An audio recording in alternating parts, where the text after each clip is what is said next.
Sa gitna naman ng umiigting na tensyon sa West Philippine Sea, ang nalalapit na pagsasabata sa panukalang magtatakda ng mga hangganan ng maritime zones ng bansa.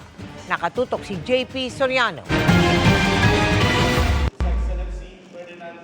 Pirma na lang ng Pangulo ang kailangan at ganap ng maisa sa batas ang Philippine Maritime Zones Act. Ito'y matapos aprobahan ng Bicameral Conference Committee ang consolidated na bersyon ng panukala.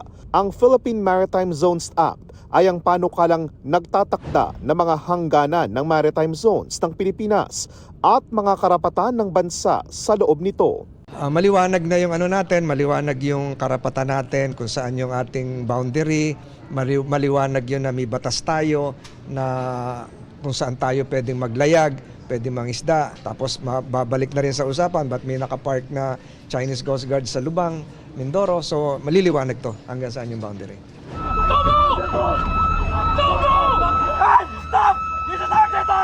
Mahalaga ang batas na ito sa gitna ng mga agresibong pagkilos ng China sa loob ng exclusive economic zone ng Pilipinas.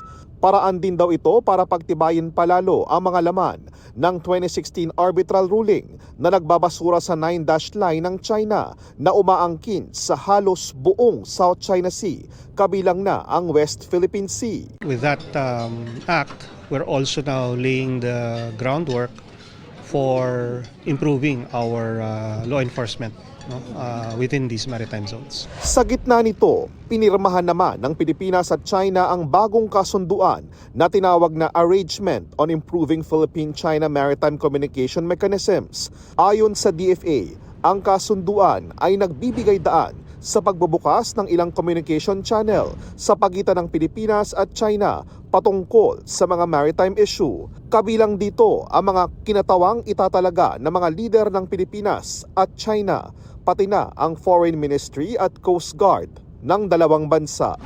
Para sa GMA Integrated News, JP Soriano, nakatutok 24 oras.